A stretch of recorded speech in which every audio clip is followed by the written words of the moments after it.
আপনারা জানেন যে গত 17 নভেম্বর 2025 তারিখ সন্ধ্যায় ঢাকা মহানগরীর পল্লবী থানাধীন মিরপুর 12 এলাকায় বিক্রমপুর স্যানিটারি ও হার্ডওয়্যার দোকানে 6 জন অজ্ঞাতনামা সন্ত্রাসী প্রকাশ্য দিবালোকে পিস্তল দিয়ে বুকে ও পিঠে অতর্কিত গুলি করে পল্লবী থানা যুবদলের সদস্য সচিব গোলাম কিবরিয়াকে হত্যা করে।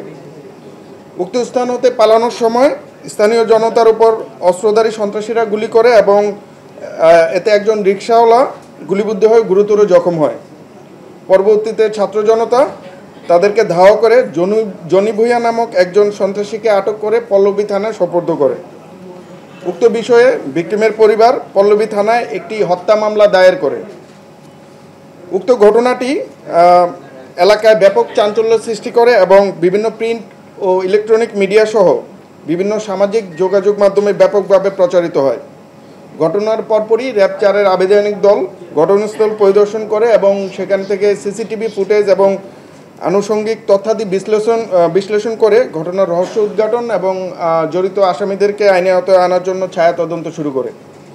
তারই ধারাবাহিকতায় গতকাল রাতে আমরা সাভার থানাধীন বিরুলিয়া এলাকা হতে গোলাম কিবরিয়া হত্যা মামলার এজার নামীয় আসামি এবং হত্যাকাণ্ডের নির্দেশদাতা ও পরিকল্পনাকারী মোহাম্মদ মনির হোসেন ওরফে সোহেল ওরফে পাতা সোহেল এবং জিএমপির টঙ্গী পশ্চিম থানাধীন মাজারবস্তি এলাকা হতে উক্ত হত্যাকাণ্ডের সন্দিগ্ধ ও 18টি মামলার শীর্ষ ও পলাতক সন্ত্রাসী মোহাম্মদ সুজন ওরফে বুকপোড়া সুজনকে গ্রেফতার করি। আসামিদের থেকে আমরা যেই প্রাথমিক যে তথ্যাদি পেয়েছি তাতে উক্ত ঘটনার পিছনে আমরা রাজনৈতিক কোন্দল এবং আধিপত্য বিস্তারকে কেন্দ্র করে উক্ত হত্যাকাণ্ডটি সংঘটিত হয়েছে বলে প্রাথমিকভাবে ধারণা পাই।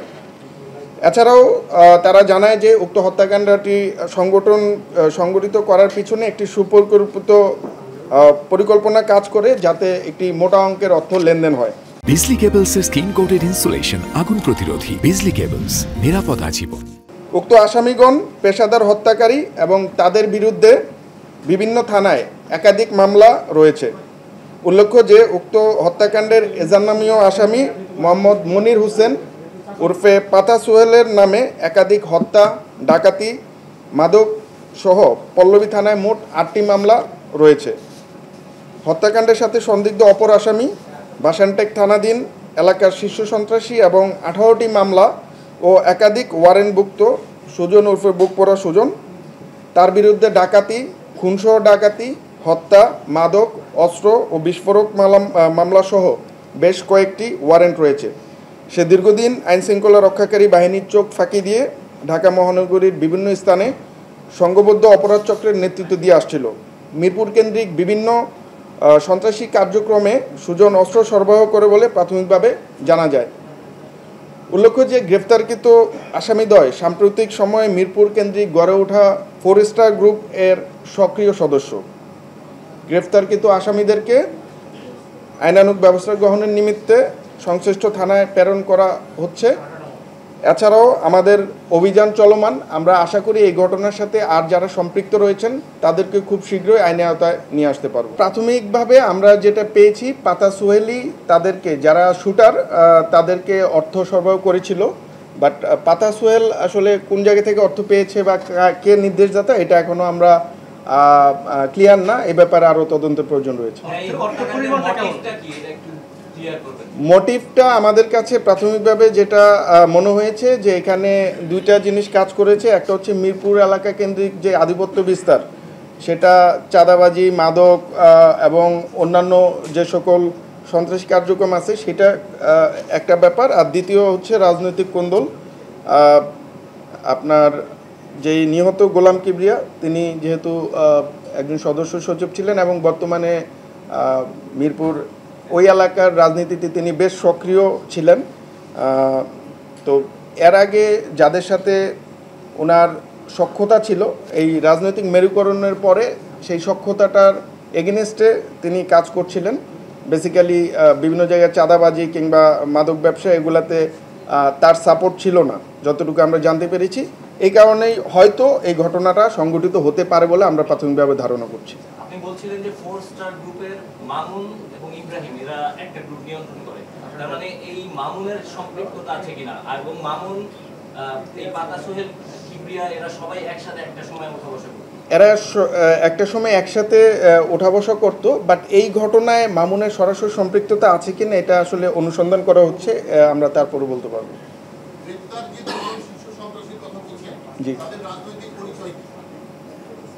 এরা তো শীর্ষ সন্ত্রাসী, রাজনৈতিক পরিচয় আসলে আমরা দেখিও নাই, আর আমি ঠিক জানি না এই ব্যাপারে।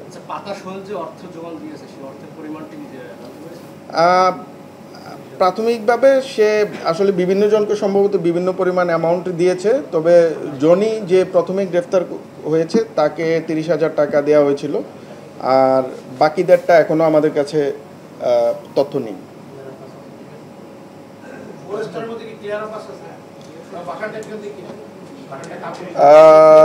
কিলার আব্বাস না, শাহাদাত আছে, সন্ত্রাসী শাহাদাত অনেক বেশি সক্রিয় এবং অ্যাক্টিভ। এই শাহাদাত বাহিনী কি এটার সাথে এই খুনের সঙ্গে বা আন্ডারওয়ার্ল্ডের কোনো কানেকশন আছে কিনা?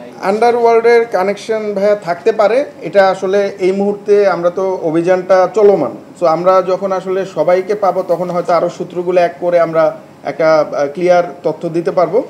বাট এখন পর্যন্ত আমরা আপনার পাতা সোহেল এটাকে অ্যারেঞ্জ করেছে, এই পর্যন্ত আমরা তথ্য কালেক্ট করতে পেরেছি। ফোরস্টার হচ্ছে বর্তমান সাম্প্রতিক সময়ে মিরপুরে যে সকল সন্ত্রাসী কার্যক্রমগুলো হচ্ছে, আমরা গোয়েন্দা তথ্যের মাধ্যমে যেটা দেখেছি, এখানে ফোরস্টার নামক মানে 4 জন স্টার, সন্ত্রাসী মামুন, কিলার ইব্রাহিম, সন্ত্রাসী শাহাদাত, সন্ত্রাসী মুক্তার, এদের ছত্রছায়ায় কিংবা এদের মানে এদের নির্দেশে মিরপুরের বিভিন্ন এলাকায় বিভিন্ন সময় যে সকল অরাজকতা বা সন্ত্রাসী কার্যক্রমগুলো করা হয়, তাদের একটা মদত রয়েছে বলে আমরা জানতে পেরেছি।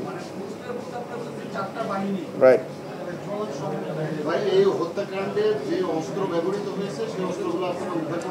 না, অস্ত্র এখনো আমরা উদ্ধার করতে পারি নাই, আমরা আশা করি আমরা শুটার 2 জনকে পেলে অস্ত্রগুলা হয়তো আমরা পাবো।